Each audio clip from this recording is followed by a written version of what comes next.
It is my pleasure to introduce our new executive director, Sherry Overton Shudra. And Sherry joined us on December 1st, and she comes to Read and Feed with a wealth of experience over 20 years on the nonprofit side, as well as corporate leadership.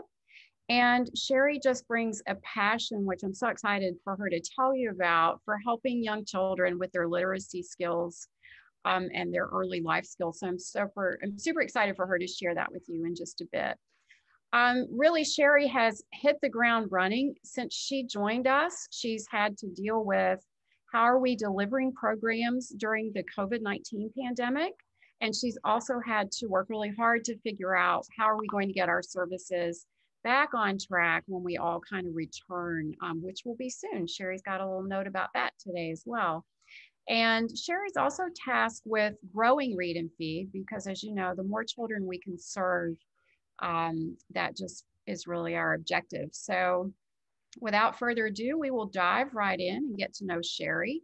Sherry, the first question is really a difficult one. Tell us a little bit about yourself. Thank you, Nancy. And thank you all so very much for being here today. I'm really honored that you all would take some time out of your day to get to know me and hear some updates about the organization. So I am a North Carolina native. I love our wonderful state of North Carolina. I grew up in Fayetteville. I attended public schools and was fortunate to attend private colleges all here in North Carolina. And I'm just a big believer in taking advantage of every opportunity for training and for education. And certainly as I get older, I believe that learning is definitely a lifelong endeavor. So here I am turning 50 years old later this year and still seeking out those opportunities. I am still in the process of doing another master's degree. It's really just for me through a program at Harvard that I have really wanted to do over the years, and slowly but surely taking some classes to work towards completing that. Of course, like everyone else before COVID, there was the life before COVID, and I love to travel. That's definitely one of my great passions, and I think travel and unique experiences are things that are at the top of my list these days versus some other favorite things. But really love spending time with my little small family. I have 2 dogs, Bear and Tegan. And I love music, concerts, photography, have a great love for architecture. So I've been really blessed to be able to travel all over the world. And that's one of the things that I really appreciate about going to different places is unique architecture. And I was very happily married for a number of years and unfortunately lost my husband about 10 years ago to cancer. And but that created a really positive impact came out of that because it gave me an opportunity to kind of reevaluate where I was, where I was headed in my career, and I had an opportunity to make some changes. And at that point, I'd spent most of my career in the pharmaceutical industry, which I loved, but I thought was really, seriously considering what did I want to do with the rest of my life? I was about to turn 40. And thought this was a great time to make a change. And the things that I really loved doing the most were serving nonprofits and serving boards. So I went back to school at Duke and did some programs on nonprofit management and started my own consulting company. And so that's been helping nonprofit companies for the last 10 years. Still also serve on a number of boards. Most of those involve helping children. And this is definitely one of my passions for sure. So over the last 12 years, I've written about $22 million worth of grants, all of which is funding that stayed here in North Carolina and largely here in central North Carolina. And so again, most of that work has been centered around children, a great deal of that around literacy and youth services. So I'm really excited to now be here at Read and Feed and have the opportunity to continue that work in what I think is a really big way. Awesome. Thank you, Sherry. And we're so glad to have you here as well. And your varied experiences just makes you an interesting person to spend time with. So when you think back over your experience, what is it about you, your skill set, and your experience that makes you a really strong leader for Read and Feed? So I think it's that unique combination of prior business and corporate experience in combination with my love and my experience in nonprofits. I also just happen to be a big believer that, to whom much is given, much is also expected. And I feel like my nonprofit work in this part of my life is also a wonderful opportunity for me to give back to my community that has always been incredibly supportive of me, and use any privilege that I have for good. So I really love children, and I appreciate the mission of Read and Feed. And for years, I served on another board and as chief volunteer officer with Boys and Girls Clubs of Central North Carolina for 6 years, I believe, and really saw the need for the literacy services and for one-on-one tutoring. And from that experience, I also helped to create Literacy Council in a neighboring county. And from that experience, I saw firsthand what a huge difference it makes to tutoring a child one-on-one, having that great mentoring relationship with them, the impact that it creates, and just helping a child to get back onto grade level proficiency in reading, sometimes seeing them move 2 to 3 years in a single year with a devoted tutor was just a great joy. Probably one of the most tremendous experiences of my life. And so I also really want children to have a champion, somebody that gives them positive encouragement. And right now, I think that the children in our community need that as we come out of COVID, as much as they also need the literacy and tutoring services. They really need an adult to be kind of an advocate for them. And I know how important my parents were, probably realize that even more now as an adult, for them always being really supportive of my education. And I know that sadly, every child doesn't always have the same level of support at home. So I think Read and Feed is a wonderful organization to help give them that support. And also I had a kind of an unusual experience. In my life, I always did very well in school, but in my freshman year in college, I was in an advanced calculus class and having some difficulty, was going to the professor for some help, and finally identified that I was actually dyslexic and dyscalculic to a slight degree. And so, I also want children that have any type of learning difference to know that it doesn't stop them from being able to be incredibly successful. There's just some additional work that may need to be done, or some additional opportunities that we may need to try to provide for them. So while that finally explained maybe some of my own challenges, I really want children to know that any learning differences won't stop them. So, and I want to be a great advocate for them. That's awesome. And I definitely know, since meeting you and having you join the organization, your passion comes through, and that joy that you talked about, and your dedication to children. So thank you so much for that. Let's just turn for a minute and think about the organization. When you come into an organization like Read and Feed, there's a lot going on. What did you do when you first got here? Well, as you can imagine, joining an organization in the midst of a pandemic is an entirely different experience than anything I have experienced before in my corporate or nonprofit background. So definitely a unique time. And my first day was December 1, and that was Giving Tuesday.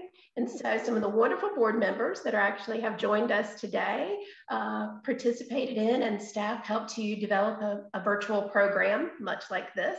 We got together at noon that day and had a wonderful Giving Tuesday program and update for our community. And I was so thrilled that the organization that day raised over $7,000 for Giving Tuesday. And that was nearly 7 times what they had accomplished in the past on any given Tuesday. So Giving Tuesday, I mean. So yes, that was my very first day. What a great way to start with the organization and be a part of that. That also promoted a mask program. So we were able to purchase masks for our volunteers and students with funds that were given that day, and had extra to continue supporting our other works. And the other thing that we were very busy doing in the month of December was we were very focused on fundraising. Of course, that's for any nonprofit. December is a significant month to raise funds. So we were very focused on that. The organization was a little behind just based on transition and going through COVID. And so we really needed to focus heavily on that during the month of December. And I'm very pleased to share with everyone that December 31st, around 8 o'clock, I got one of our notifications of receipts, and there were donations that took us beyond our goal, and we actually exceeded some of the goals that we had set for end of December, and we're on track in a good place with our budget. We've also gotten some new funding recently, and are starting to get some grants coming in, so we're in a very good place financially. But of course, there's going to be a tremendous amount of work still left to be done. So also part of my activities really just in the first month have been to listen to the experiences of volunteers, of board members. You know, the organization has been in existence for 14 years. And so from the very first day, when I hear our founder, Jan, talk about her first day and didn't know whether children would even show up, and having 7 children come to a tutoring session for her first day, to now serving over 700. You know, there's a lot of history to learn. There's a lot to be gained from just understanding the history of the organization. So a lot of my job has been to kind of listen and learn in that first month. And then in January, we've hit the ground running with continuing to develop more funding resources, planning for our programs, and we just are off to a great start. We're getting ready to enter a new time frame of strategic planning, and I look forward to that process. So it's been busy, Nancy. Very, very busy, as I know, that's right. And I think you mentioned COVID-19, you know, it has made such a difference in all of our lives. It would be interesting to talk a little bit about how we've delivered services during COVID-19 and kind of when you anticipate that we'll get back to normal services. Sure.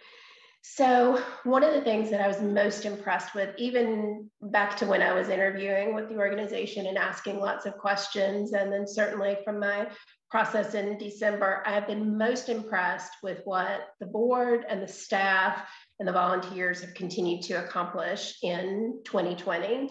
It is really amazing. So even in spite of COVID, the organization has accomplished so much. So let me share a little bit about what the organization did in 2020 that I was so impressed with, and I'm so proud of everyone's efforts. So volunteers, you all still managed to volunteer 3,650 hours to us in 2020. I just think that's amazing. We still have volunteers coming into the office. They come in, we remain socially distanced and masked. And so we still have wonderful volunteers that are participating and going out to help distribute books and meals. There were 10,810 books that were donated, sanitized, and sorted by volunteers. Also, we did a special program last spring, and we raised money to try to help provide additional funds for families for food. We found out that was a very significant need in the community, as we all are hearing on the news, still a continued need. And the organization raised $46,800 to be given and distributed to our families in terms of 936 gift cards that were able to be purchased with those funds and distributed to our families. So that made a tremendous difference when you think about $46,000 worth of possible support going out, in addition to all of the other things that we normally do. There were 15,076 books distributed in 2020. That's fantastic. Again, those books go out into the homes of children. It's not on a library or a borrowing system. Those books go into their homes to stay, to help them build their own personal libraries. And then those books get to be passed down to other siblings and family members. So that's wonderful. We helped out a lot with school supplies. You know, children working from home don't always have all of the resources and the supplies that they need. So we did over 1,765 school supply bags. And then the number that really speaks to me is the number of meals distributed. Last year, we provided over 23,826 meals to our children and families, and that is almost twice of what we've done in any other year. So, sometimes when things aren't going perfectly and we aren't able to deliver services exactly the way that we want to, it's still really important sometimes to just go back to very basic needs. And that's also what builds trust and care among the families that we're here to serve. And so we were just so thrilled to be able to do that. That is a tremendous joint effort. Tutoring sessions, we still did over 2,329 tutoring sessions at the beginning of the school year, and then 550 sessions this summer through a virtual program. So we're still very proud of the number of tutoring sessions we were able to offer. And I'm so thrilled to say that we are going to be heading back to tutoring. We are in the process of finishing up our memorandum of agreement with Wake County Public School System. And we will get back to a normal situation. It may look a little different. One of the things that we've done is we have offered a tiered approach to all of the principals that we work with, and as a part of our agreement with Wake County Public Schools. And so what that looks like is each one will be able to choose what level of service they want to have offered at their school. So our approach is tier one would be, we would still continue to deliver books and meals if they're not comfortable with having in-person tutoring yet. Tier two would be to add a virtual tutoring component. And then tier three would be back to our completely normal services where we're doing weekly in-person tutoring with book and meal delivery. And I'm also really pleased to share that we are going to have 5 pilot sites this spring that are going to have services twice per week now, moving to more of an evidence-based model. Most evidence-based models for literacy and tutoring show that you need to be providing service with a greater frequency at a higher dosage level. So, and especially with COVID learning loss, we're finding that we really need to interact even more with children. So one of the things that I discuss frequently with the Wake County Public School System on one of the committees that I sit on with their COVID learning loss committee, we talk frequently about how far behind students may be, especially those that lack resources. And so we are going to be increasing the frequency of our tutoring services at some of those sites. We're going to pilot 5 and then try to continue to roll out our services. And particularly by next fall, we hope to be back on a more normal schedule, still using all the COVID precautions as we move forward and following guidelines with the school system. But we're gonna try to get back to normal as quickly as possible and even increase our dosage of services. We're also actively planning for summer. We have some wonderful partners with Boys and Girls Clubs and with the YMCA and some possible Wake County Public School summer programs.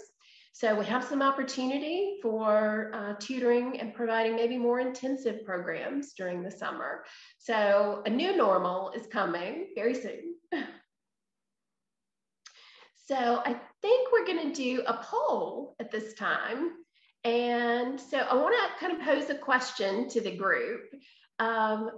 Based on what you know about COVID learning loss, the learning loss that students have experienced during this time frame of having to be out of school or having to be virtual, how far behind do you think students will be? Thank you for posting that, Tricia. So take a look. Due to COVID learning loss, how far behind do you think students will be by the end of the school year? And I know some of you are former teachers and I'm sure have some thoughts about this.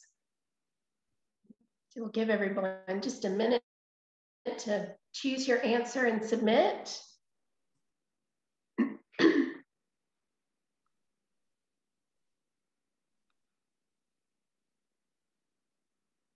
Okay. Wow, very high percentage for 12 to 18 months. That's interesting. So here's the interesting piece to me. None of you are wrong. So it depends on the child, of course.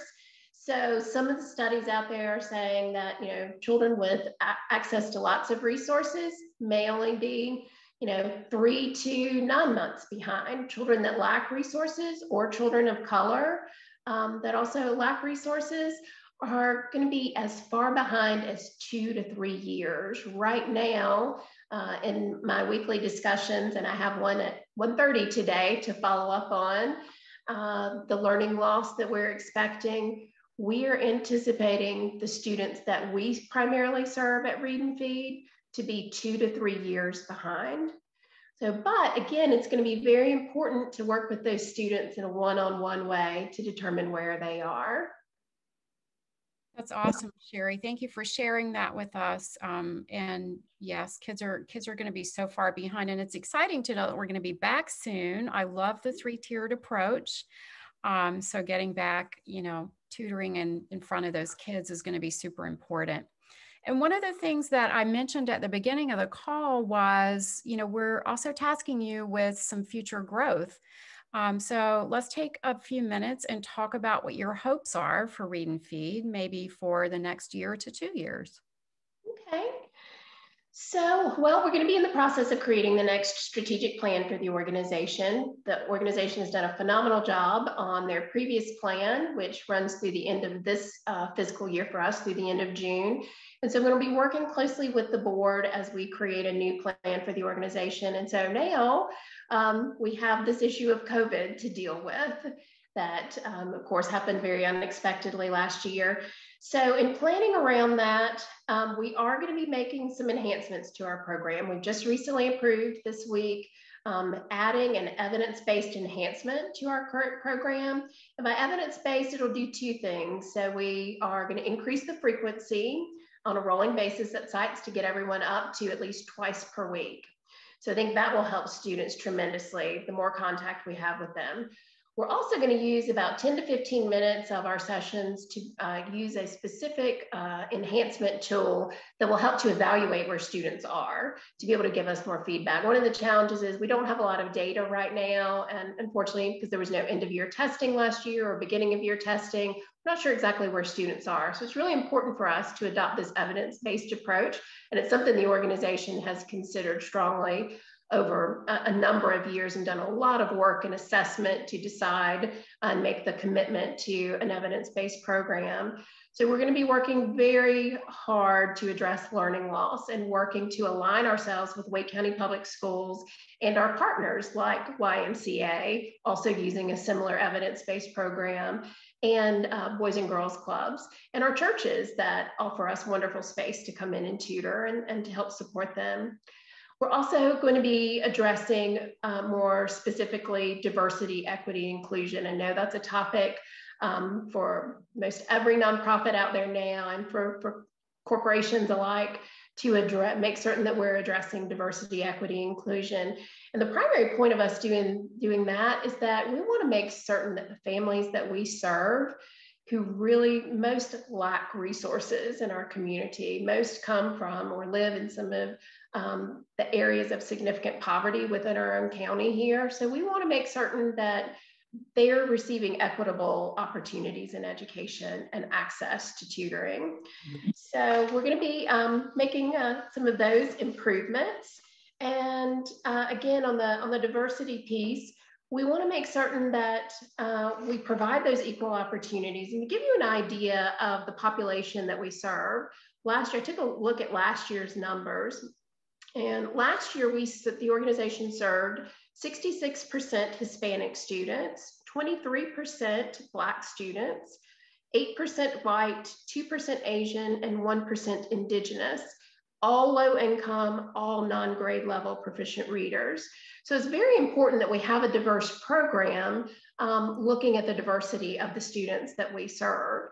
So we're trying to do a better job with that. And we're trying to make certain that we have a very diverse selection of books when children climb on board the mobile unit. So we're running a program this month in honor of Black History Month to be able to try to diversify our books further. And we'll be posting an Amazon link shortly if anyone would like to take a look at those book selections and help us. So those are just some of the things that we're trying to work towards. And particularly, we're going to be heavily involved in trying to assess and get students over this COVID learning loss that they will have experienced, and doing so in the most compassionate and empathetic way possible, knowing that the children that we serve have just been through so much this year. You know, as bad as any of us feel like it has been not to be able to travel or not to be able to go to restaurants or to do the things that that we may have loved, it's been a million times worse for our children that are at home and often in situations that really lack resources, that lack basic needs and services. So we want to try to enter into that with as much compassion as possible. We're also going to be offering some training for our volunteers to have them fully trained on ACEs, adverse childhood experiences, and how to really be able to respond to the needs of the whole child and whole family. Again, not to diagnose anyone in any way, but to serve as a resource when we recognize that maybe there's something going on in a child's life or in their home life that we could possibly get them some additional help. So I want to be a great partner and a great resource out there as well. So we've got a lot of work to do, Nancy. We got to get busy. We definitely do have a lot of work to do. So thanks for sharing kind of just that little window into it, Sherry. So we're coming to the end of our interview with Sherry, our quick chat. And at this time, we'd like to turn it over to you guys to ask your questions. You can ask a question one of two ways. You can use the chat feature, which is at the bottom, or you can take yourself off of mute. We'd love to have the discussion today as well. So feel free to come off mute and ask your question. And while we're getting some questions, it would be interesting, maybe I'd love to hear from a volunteer about any experiences that you've had recently, maybe through the COVID time. If anyone would like to share. Sure, so I'd like to start. My name is Bhumika Joshi, and I'm a college student. I'm finishing up my bachelor's degree at UNC Greensboro. I'll graduate this May. So what I wanted to ask you, Ms. Sherry, was that how are you partnering up with childcare facilities or libraries? Are you partnering up with them or? So we have a current group of partners that we work with. So we're primarily connected to students through the school system, and then teachers are able to refer students to us that they're concerned about their reading level. So then also, since we work as an after school program, we go into and help provide literacy services at Boys and Girls Club, at a number of churches that have after school care programs, and then also with the YMCA. And then we're also trying to align our tutoring and literacy program with what those programs are doing, and trying to be aligned with the Wake County Public School System. I don't know of a partnership with any of the libraries right now, but those would be the after school partners that we currently work with that are providing after school care for older. Okay, and are you also considering working with childcare facilities as well, or you're just focusing right now on the Wake County Public School System? So right now, those would be our primary partners. We have participated in the FAST initiative, which was a Wake County Public School partnership with YMCA. And so they had sites where they were providing daycare and providing virtual academy opportunities for students. So we have been involved in that. Because we work with kindergartners through 5th grade, that's kind of the age demographic that we've been working with. Yeah, so unfortunately, we're not able to work with younger children yet, although that may be part of our future as we consider some strategic planning. We may want to offer something for pre-K. Again, that'll definitely be in the future, but thank you for your question. I think Cindy had posted a question in chat also. Let's see, let me pull that up. So Cindy, we have been so fortunate that we have people calling us frequently, and this is such exciting news. Our volunteers are ready to come back. I know not all of them are ready to come back, maybe until they've had their vaccinations. We were talking about that actually before the program started. but there are a number that are in that process. And there are some that are still willing and ready and happy to come back to volunteer with us. In December, our awesome volunteer coordinator, Trisha, who's in the office today with the Read and Feed sign behind her, she trained 15 new volunteers in December, 22 new volunteers in January, and this afternoon at 4, she has another program and she's training 25 new volunteers. So we are so excited that we still have lots of folks that are coming to us that really want to participate actively and are ready to go. Interestingly, we also have an even younger demographic of college students like Bamika, who are coming to us to volunteer. And so we're going to try to create some partnerships with some of our universities and community colleges, of which I think we have one of the most terrific community college programs and universities in North Carolina versus anywhere else in the country. So I think we have lots of opportunities to create some volunteer programs with those organizations and universities. Can I just like to add, I'm Sue, I'm a board member, and Trisha's role is actually new, the role of volunteer coordinator. So we did some reorganization. This happened before Sherry came on board, but we did some reorganization last summer and realized we needed to have a more cohesive focus on our volunteers, letting our program director focus on the programs, volunteers. So what Trisha has brought to the focus to enhance communication with volunteers, newsletter, I think it's just going to be amazing. And as Sherry's pointed out, you know, the number of people that have signed up to volunteer. So we do have a even higher level of focus on our volunteers now. Yes. You guys are definitely, those of you that have served as volunteers and tutors are definitely the heart of our organization and what make all of this possible. We couldn't do this without you. So we're very fortunate to now have about 650 volunteers and growing. So we are so fortunate. Very do we have yeah. Any other questions out there?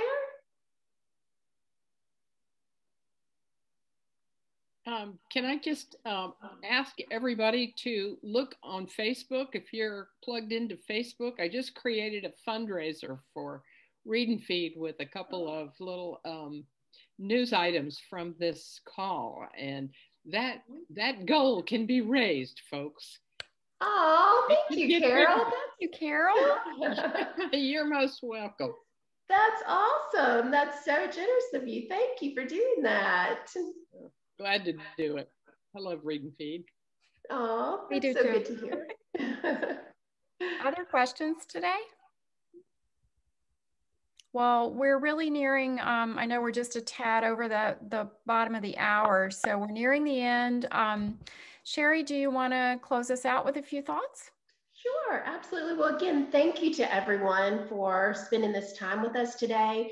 I would just encourage you, if you have any questions for me, please reach out anytime. I'm very accessible. I think we're going to post my email and contact information in the chat also.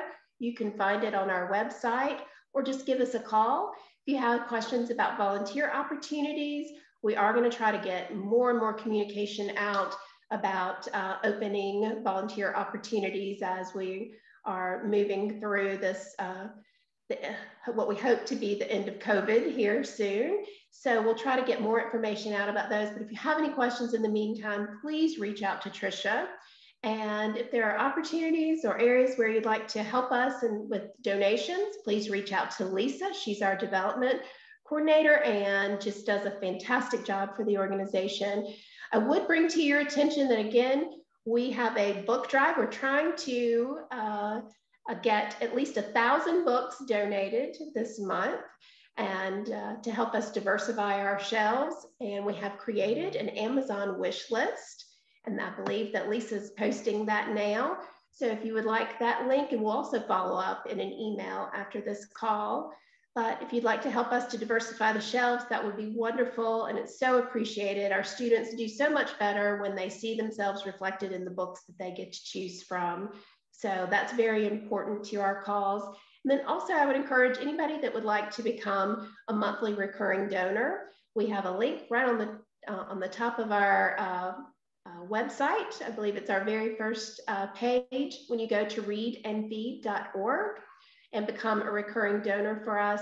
Again, we need all of the ongoing support, as we know there are going to be many more students to serve that are faced with COVID learning loss. And so thank you again to all of you. It was a pleasure to be with you today. And again, please reach out if I can answer any questions at all. Thank you, everybody. Have a great week. Thanks. Nice to meet you, Sherry. You too. And thanks again, Carol. No worries. Thank you, Sherry. Everyone have a great day. Too.